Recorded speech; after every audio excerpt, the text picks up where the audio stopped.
Hey everyone, and welcome back to the channel. I am Grandmaster Shaymin, and today we have yet another episode of Sakura Cupid. In the last episode, we got Sarah a adorable pink stuffed teddy bear, and now a storm has brewed over the course of the night. I have to admit, I'm a little sad at missing out on Mitsuki's arc of the story, but I have already seen it before. So I really wanted to try something new and give a little bit of a new reaction. Rain falls against the gray sidewalk and strikes the glass with a constant pitter-patter. There's thunder, too. The thunder rumbles ominously in the night sky before cracking. It's loud, like a plate being dropped from a great height. I'm not afraid of thunderstorms. They're even louder in heaven. But it's hard for me to get some sleep. I toss and turn, but I can't get comfortable no matter what. Mitsuki's downstairs on the couch. She was so tired. After we got home from Destinyland, she collapsed and fell asleep in a matter of seconds. She's probably worn herself out from excitement like a little kid. I set up a futon for Sarah on my bedroom floor. She should be asleep by now. It's 2 a.m. after all. And Sarah values getting at least 8 hours of sleep every night. She's strict about everything, from her diet to her sleep schedule. I need to be so well rested so I can perform my duties as a Cupid. That's what Sarah would always tell me. She's not acting like a Cupid right now. She goes back to heaven. Gabriel will just exile her. Maybe that's why she isn't asleep yet. I can hear her moving about on the floor. Is she trying to get comfortable? Every time the thunder cracks in the sky, I hear her whimper. Ooh. She sounds anxious. Is she afraid? Sarah's not very good with loud, sudden noises. When there were thunderstorms back in heaven, she used to hide under the bed and wait for them to pass. Well, maybe she'll calm down if I invite her to bed with me. I can pat her on the head and hold her close, maybe get her to relax. No matter how scared she is, I know Sarah won't ask me to share my bed under her own accord. She has too much pride, and she hates asking for help. She gets so embarrassed so easily. Whoa. Even though we're friends for so long, eek. She really is silly.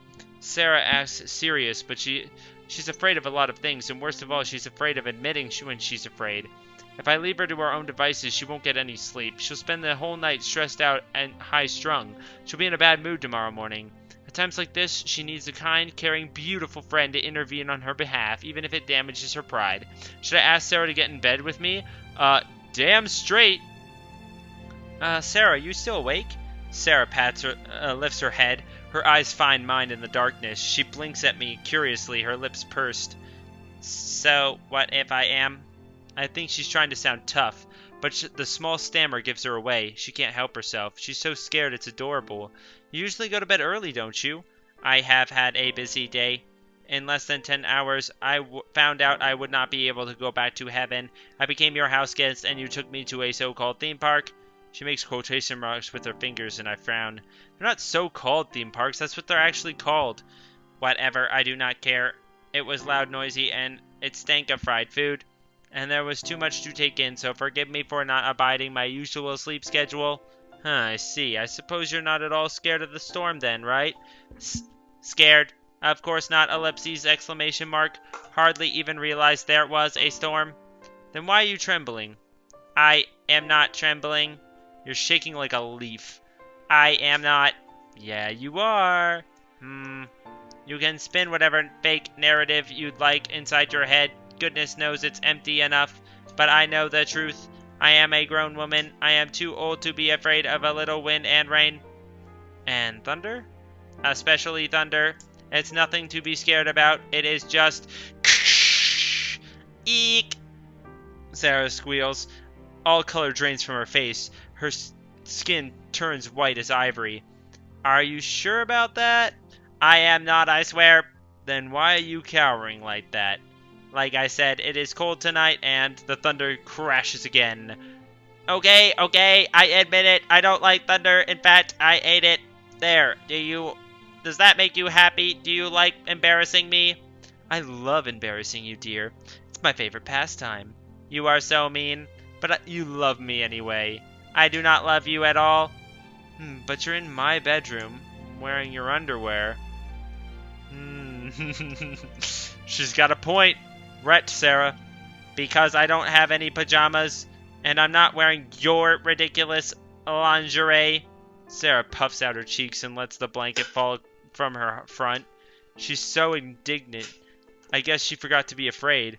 Whatever. Sarah might be wearing her underwear, but it's not really sexy. She doesn't wear cute frilly bras like mine. She thinks they're too risque.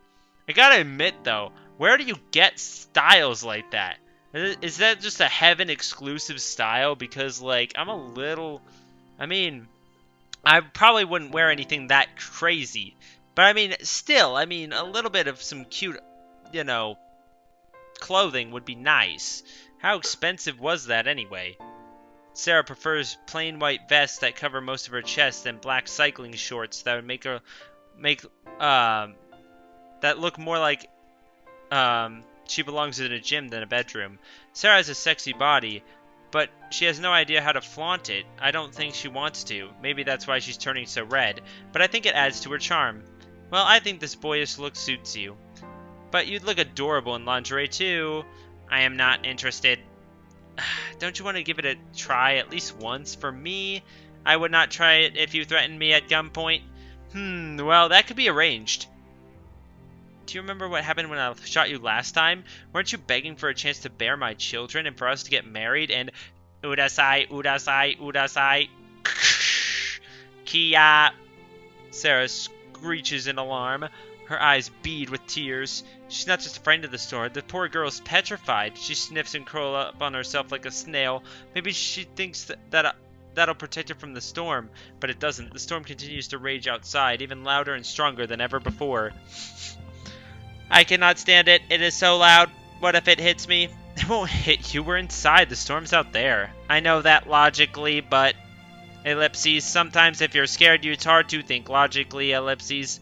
Sarah being illogical? Who would have thought? Udasai. Ellipses.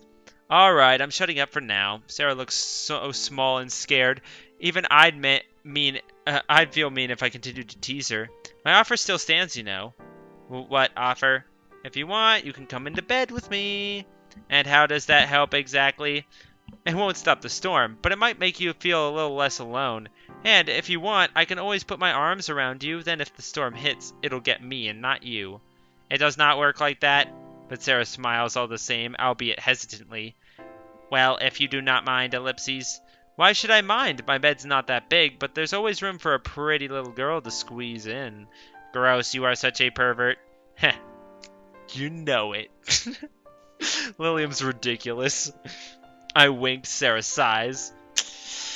You know it, babe. I don't know. I don't get it. But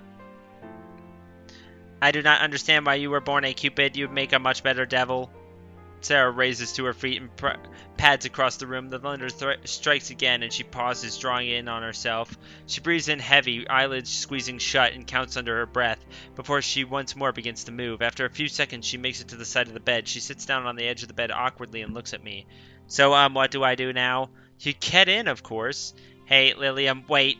But I don't wait. I grab hold of Sarah's waist and pull her down into bed with me. Look at her face. She's so red. Oof. Sarah bounces with her when her back hits the mattress. You could have been a little gentler. Sorry. I giggle and stick out my tongue in apology before winding my arms around her and pulling her close. In the darkness, I hear Sarah's heart beating. The noise is barely audible above the wind, and the rain is rumbling thunder. Her heartbeat is quick and anxious like a baby bird's. Sarah's a little shorter than me. I can rest my chin on the top of her head easily. This is embarrassing. What is? Being so close to you. Our legs are tangled together, and I feel your, My what? Sarah looks at me shyly, her eyes downcast. Your chest pressing me. Oh, it'll provide insulation from the thunder, of course. Soft, squishy things absorb electricity, right? Baka. But though she chastises me, Sarah's still smiling. Her breathing evens out, though the storm continues to rage. She sounds and looks a lot calmer. I rub her leg with the underside of my foot. She shivers, but she doesn't complain. You smell good. Oh, do I? Like fruit. She sighs softly, her eyes bead with tears. Hey, Lilium. Yeah, what is it? Arigato. You don't need to thank me for helping you. I'm doing what any friend would do. I don't mean about the thunder. I thank you for a lot of things, I guess. Like what? Like when we were back at school.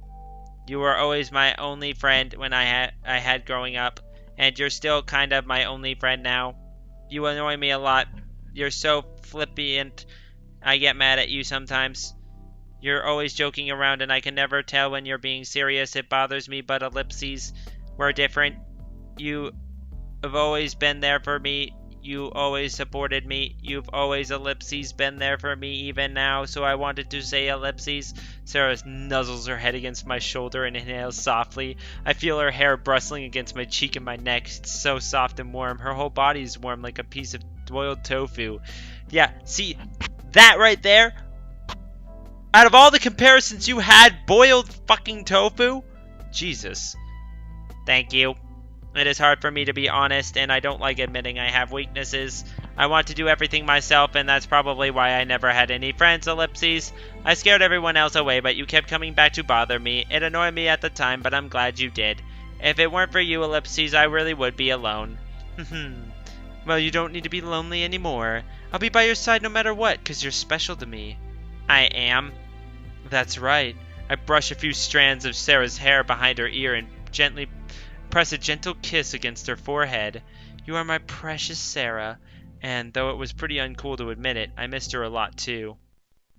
Heart. So cute. Meanwhile, at the tool shed, I don't believe it!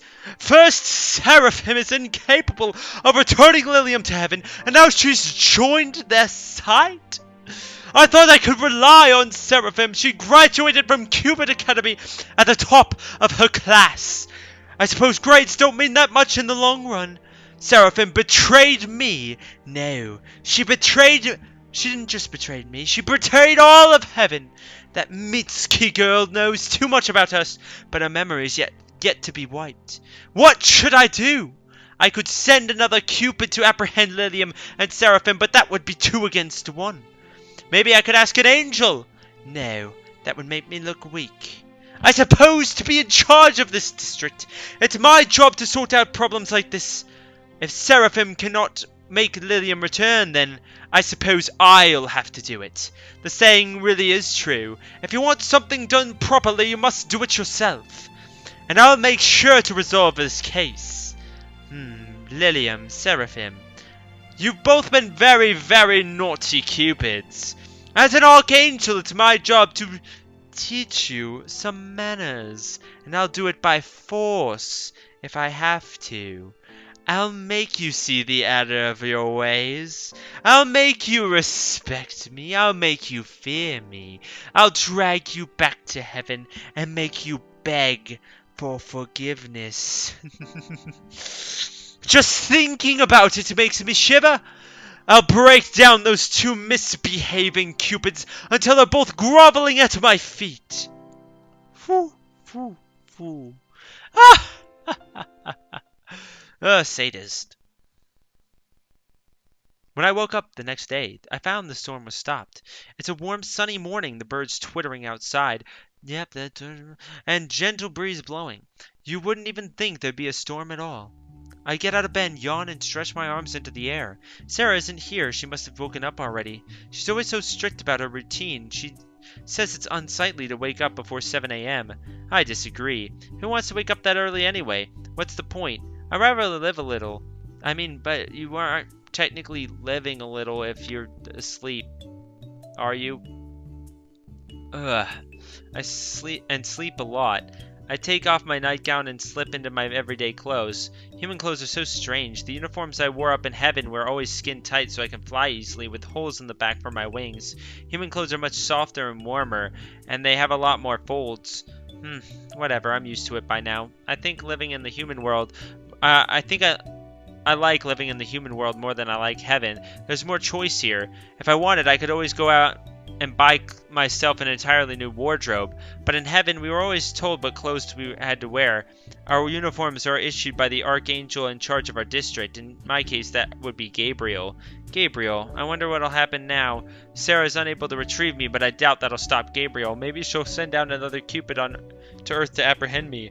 Or maybe she'll come down and take matters into her own hands. If I had to face off against Gabriel, one of the 7 archangels that governs heaven, would I be able to win? I've never seen Gabriel fight before, but I've heard rumors. She's supposed to be pretty strong. If she comes for me, I might not be able to defend myself, even with my love bullets. And what about Mitsuki? Will Gabriel really wipe her memory? Well, whatever. It's too early in the morning to worry about this stuff. I'm getting hungry. I hope Mitsuki hasn't prepared me one of her omelets. Oh, you are up.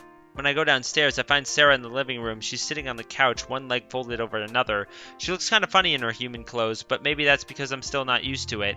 How long you been awake? Only a couple hours. And you woke up that early because? I could not help it. I always wake up at this time. I bet you couldn't sleep last night because of the storm. Udasai. She turns away, but it's too late. I can already see her face flushing red. It is not like I was afraid or anything, Baka. I bet you weren't, dear. And I bet you aren't tired right now, either. I am not. The bag's under your eyes say otherwise. I am just tired in general. This has nothing to do with the storm. As if I'd let a bit of weather get the better of me. Sure. She's such a terrible liar. It's kind of adorable. So what are you doing when I was asleep? Nothing. I look at the TV remote lying on the couch by Sarah's side. The TV's turned off, but judging by Sarah's guilty expression, she was making good use of it before I came into the room. Wonder what she was watching. Were you checking out the early morning cartoons? What? No way. As if I'd be interested in something so childish. But you were always a fan of magical girl shows when we were younger. No, I was not. You totally were. Didn't you say you wanted to be promoted to angel status so you can be an ally of justice and save the world? I never said anything like that. That's embarrassing. I think you did, Sarah. But the uniforms magical girls wear on human TV shows are kind of naughty. Their skirts are pretty short, even though they have so many ruffles. I thought these shows were made for young girls, but apparently not. It's scandalous. I do not know why you're talking like that. It has nothing to do with me. Oh? Wouldn't you like to try dressing up as a magical girl, Sarah? No way. I guess you don't need to. You're already a Cupid, and you can transform. You're kind of a magical girl already. Cupids and magical girls are very different. For one thing, Cupids actually exist, whereas magical girls are kinds of pure fiction. It's an insult of our proud lineage to lump us in the same category as so-called magical girls with their blah blah blah blah blah blah blah blah blah. Okay, I get it. Yep. Pigs can't fly, but they can in heaven. That's exactly my point. Anyway, do you know where Mitsuki is? She went out this morning. Did she tell you where? Why do you need to know? She is a grown woman. She can look after herself. Well, one would hope so, but we can never be too careful, particularly now. What do you mean? Well, I'm talking about Gabriel. I mean, you were unable to apprehend me yesterday. You didn't wipe Mitsuki's memory. Gabriel's not the kind of person who gives up, and she hates losing. It stands to reason she'd send somebody else after us, or even come to Earth herself. How unusual for you to think ahead. Maybe I'm just getting old. In any case, I don't know if it's safe for Mitsuki to be walking around on her own. Mitsuki. Sarah takes a cushion off the couch and hugs it against her chest. She's pouting. All you talk about is Mitsuki. Do you really love her that much? Her face is bright red and she's glaring at me. Oh, Sarah. Sweet, earnest, innocent Sarah. She's so easy to read, but it's a little painful. I forgot about this choice. You should know that you're the only one for me. I want you and Mitsuki to be safe. Oh, yeah, that's what I did last time, is I want you and Mitsuki to be safe. The thing is, I love Mitsuki so much. And I understand Sarah's jealous. Oh, Sarah, don't make me choose. It's not a matter of liking one of you over the other. I simply want you and Mitsuki to be safe. Is that so? Yeah. I'm magnanimous, and I have a big heart. There's plenty of love inside me for the both of you. Well, thanks, I guess. Huh. If you really want to know about Mitsuki, then she left a note here. Sarah reaches into her pocket and takes out a crumpled note. I accept it and smooth out the creases with my fingertips before I could read it. Dear Lilium, and Sarah too, I guess, even though you're not dear to me. That was nice. I suppose she just didn't want to confuse you. If you wake up and I'm not there, don't worry. I haven't been abducted or anything. I just have an early morning shift at Angel's Tier. I doubt we'll have any customers, but the money's still good, so whatever. I want to earn more money so I can pay you back, Lilium. For all the nice things you've done for me, I think you deserve it. I also thought about changing things up at work so Angel's Tier will get more customers. I decided to go into work in my maid outfit. That should get some attention, right? And I'm going to start serving food. Being with you these last few days has inspired me and made me realize I have a real passion for cooking, and now I want to share it with the world. I bet after eating my omelette rice, I'll be able to soften any heart, no matter how hard. It'll boost the cafe's popularity for sure. I'll be back home in a few hours, but if you need me, you can always come and see me. Mitsuki. Ah. There, are you happy? There's one mystery solved at least, but this might not be a good idea. You mean the cooking thing? I do indeed mean the cooking thing. Mitsuki's a nice girl, but her omelets, they're ungodly. Yeah, she tries to serve the cooking to customers, she might get fired, or worse. She might get tried for manslaughter. Yeah, maybe. I hear the human legal system is very strict. It could be imprisoned for a long time. In some cases, they even sentence convicts to death. Death! Oh, that doesn't bode well. I know Mitsuki's doing this for me, but this might not be a wise move on her part. Her cooking is something that shouldn't be unleashed upon the poor, unsuspecting public. They won't be able to handle it. Maybe we should go pay Mitsuki a visit. We should do it as quickly as possible before it's too late. Meanwhile, in a park in the middle of Tokyo. So this is Tokyo. It's been a while since I've last come here. I haven't had any real pressing reason to descend from heaven in a while. Archangels are too busy with celestial matters to pay attention to mere humans. There's so much bureaucracy. So many forms to sign and documents to stamp. It's such a pain. And the air in the human world smells just as I remember it. It's so sweet and cool. The grass is so soft and green. The sky is light blue. It's a beautiful place, but it's no place for a Cupid. I need to find Sarah and Lilium to bring them back. I wonder, where are they exactly? Ding ding ding. Half an hour later. Oh, hello and welcome to Angel's Tier. Angel's Tier? That's right. That's the name of this humble cafe. So this is a cafe. I did wonder what establishment this is with a unique name like that. I suppose it drew me in. A lot of people say this cafe has a strange name. Maybe that's why we get such a particular clientele. Oh, I'm not saying you're peculiar or anything, ma'am. You're one of the most normal customers I've had in a while. Normal, am I? Oh, sweet child, if you only knew. What was that? Oh, don't you worry your pretty little head about it. I see. Well, you're a nice change from the guy who was convinced he'd gone to some kind of fantasy realm and met a bunch of cute fox girls.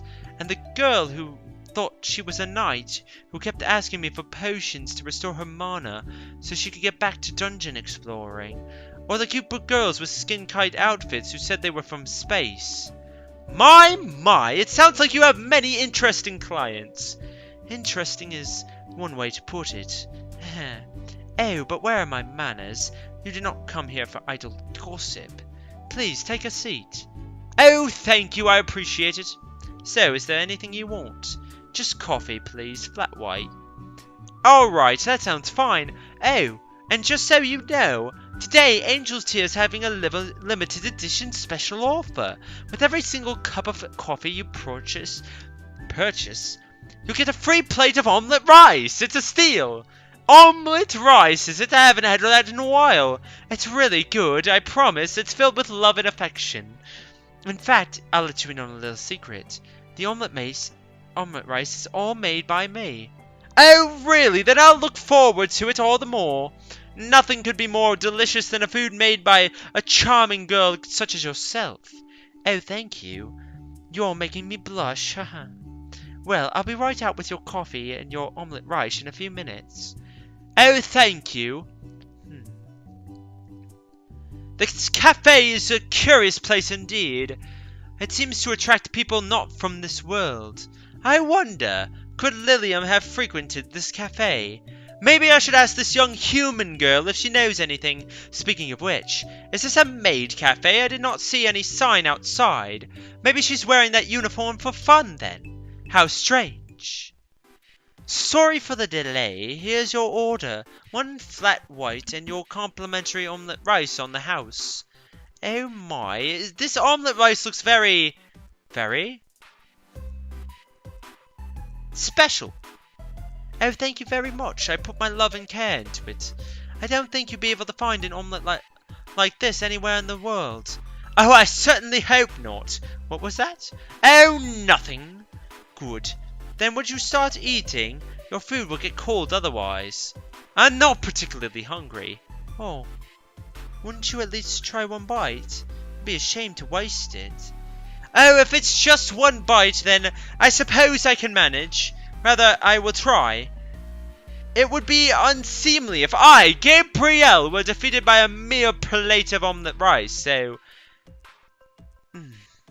How is it? Is it good? I need a drink.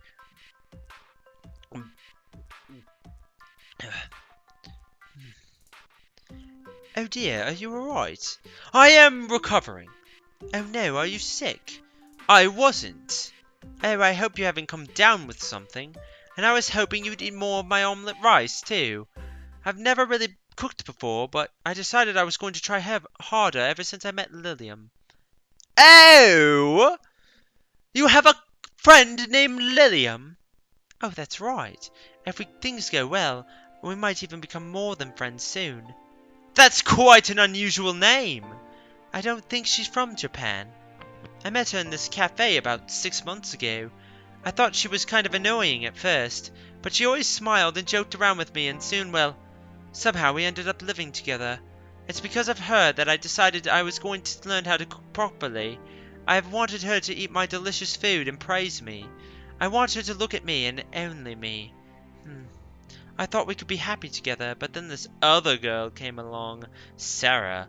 Lilium and Sarah are very close. I think they're childhood friends. Lilium's known Sarah a lot longer than she's known me. I don't want to be jealous, but I can't help it. Maybe that's why I'm trying so hard. I need to improve myself for Lilium, so she will fall in love with me. I want her to love me as much as I love her. Do you think if I work really hard at cooking, I'll be able to sway Lilium's heart? Do you think I have a chance? Well, I wonder. Perhaps I could offer you some help. What kind of help? We'll conduct a test, just the two of us. A test to see how much this Lilium girl cares about you. Mitsuki, I believe your name was. How did you know that? I have my methods. It's good to meet you, Mitsuki. I am Gabriel, one of the 7 archangels that governs heaven. Lilium might have told you about me already. I used to be a Cupid myself before I was promoted. It was my job to go around the world and help humans such as yourselves find true love. It has been many years since I was a mere Cupid, but some goodwill towards mankind still remains within my heart. If you wish to know how Lilium feels about you, then I can help. How she will react, I wonder, when you're tied up and held my prisoner. Prisoner? That's right! Will she run to your rescue, desperate to save you, or will she simply abandon you and preserve her own selfish skin? By the way, I absolutely love the little display on the floor of the sun kind of peeking through the trees as they wave up and down. It's really, really dope animation, even though it's really small. It's a curious little conundrum, isn't it? I had such a lovely idea. Oh, I can't wait to see how she'll react.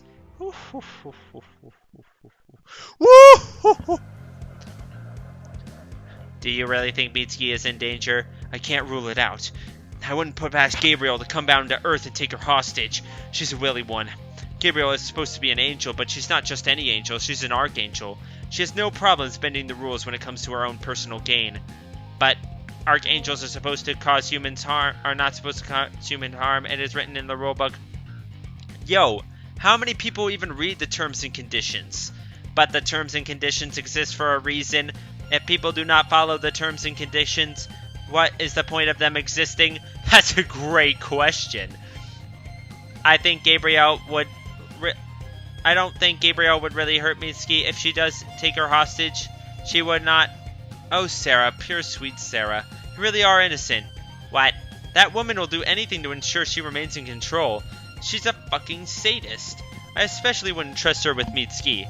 I grit my teeth together. Angels and archangels are supposed to adhere to very strict rules and regulations.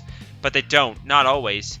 If you're too idyllic and incorruptible, you'll never get promoted. That's probably why Gabrielle managed to claw her way to the top despite being born a Cupid. She broke a few rules here, made a few bribes there, and after a few years she was a ruler of our district in heaven. Gabriel rules with an iron fist. Anybody who breaks the rules is punished harshly, but very few Cupids and angels dare to put even one toe out of line. I was an outlier, a rarity, and when I was banished, unfortunately I didn't grovel in bed for Gabriel's forgiveness. Now Gabriel wants to bring me back to heaven by force so she can punish me properly. Well, I'm not going to let her do that. You're walking so fast, Lilium, I can't keep up. You get used to walking when you lived in the human world for so long. It's not like I can fly out in the open surrounded by onlookers. I cannot do that. Sarah hasn't been living on Earth for very long. She isn't accustomed to getting around without her wings. Or even running or even walking briskly is a little too much for her. I need to slow down. She pauses, resting by a tree, her face flushed. She might need to slow down, but I can't. What if Gabrielle really has come to Earth? What if she's found Mitsuki already? I need to go and see if Mitsuki's alright. I need to protect her. I wonder, if Sarah is this unused to walking, she might be a liability. Should I go on without her? No. I won't strike out on my own, no matter how impatient I'm getting. I can't face off against Gabrielle on my lonesome. I need Sarah with me. For together we can accomplish anything. Pant, pant, pant. Just as soon as Sarah gets her breath back. A few minutes later. We finally made it. Gasp, gasp, ellipses. The two of us arrive at the curiously named Angel's Tier, and I throw caution to the wind to throw open the doors, looking around. It doesn't take me long to figure out something's wrong. The cafe is completely empty, save for one person, a girl. Hey! The girl is lying on the ground, tied up in the ropes, her arms bound around her back. It's Mitsuki. The ropes wrap almost sensuously around Mitsuki's body. She's tied up with real love, like a Christmas present.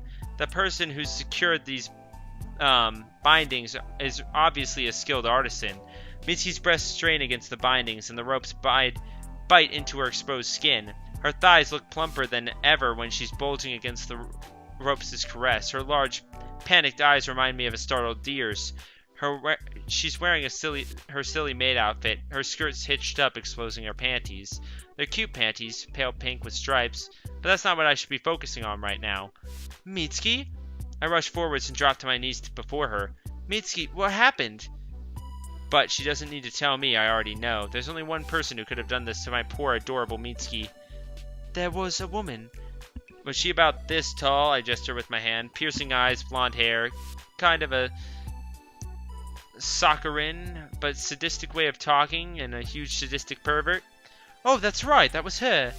Her name was Gabrielle. Of course. When did she come here? Oh, about 20 minutes ago.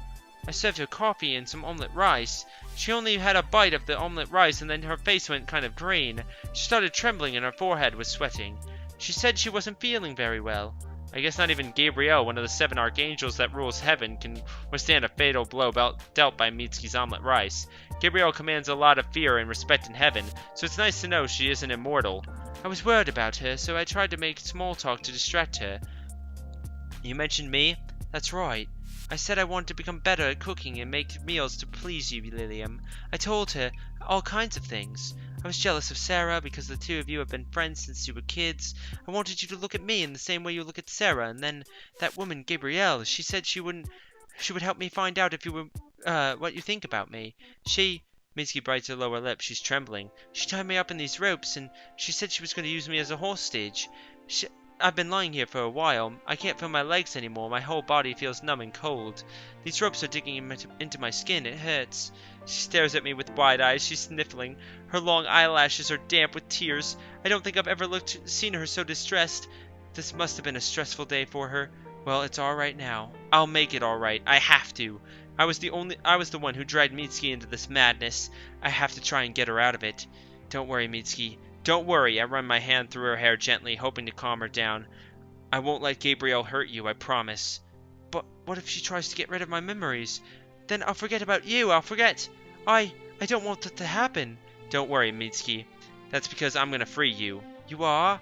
That's right. Now hold still. I work on her bindings, but they're so intricate I'm not sure where they start. Gabriel really is a master at bondage. Who would have thought? I guess she needs a hobby, but being stuck behind that desk of hers 24/7. But seriously, bondage? Why couldn't it have been origami? See, that I agree. Why couldn't it have been origami? This is such a pain. I grip my teeth. I've been picking at Mitsuki's bindings for a while now, but I haven't made any progress. Ow! My nail scrapes against Mitsuki's exposed thigh, and she gasps. Her body tenses. I'm sorry, did I hurt you? Just a little. I'll try and be more careful. I can try, but will that really help? I haven't made any progress. Damn it. Lilium, this is useless. I'm tied too tightly. Where's Sarah when you need her? I bet she'd be able to remove these restraints. She's more patient than I am, and she has better hand-eye coordination. I waited for Sarah, but I can't see her anywhere. Where did she go? Mitsuki sniffles. I don't think you'll be able to undo it. Not with that attitude, but it's impossible. Nothing is impossible. That woman was impossible. She was so strong. She tied me up before I knew what was happening. I don't know if you'll be able to beat her. I don't want her to write my memories, and I definitely don't want to forget about you, but maybe it would be better if you left me. Mitsuki? You have to leave me. You must run away. Then Gabrielle won't be able to track you down. She won't be able to make you go back to heaven. Just leave me and go. I don't want you to get hurt for my sake. Now, Mitsuki, you know I can't do that. I can't leave a cute girl when she's in distress. But, shh, I'm not leaving you. I won't let you lose your memories, and I won't go back to heaven. I refuse. I want to stay on Earth and live a nice, comfortable life. I want to stay with you and Sarah. That's my dream. Alright, so we're getting ready for the huge final showdown between Gabriel and Lilium in the next episode. So make sure you click that thumbs up button down below for me, because you already know your support is greatly appreciated. Leave a comment in the comment section. Let me know your thoughts on the series thus far, and hit that subscribe button if you haven't already for future content.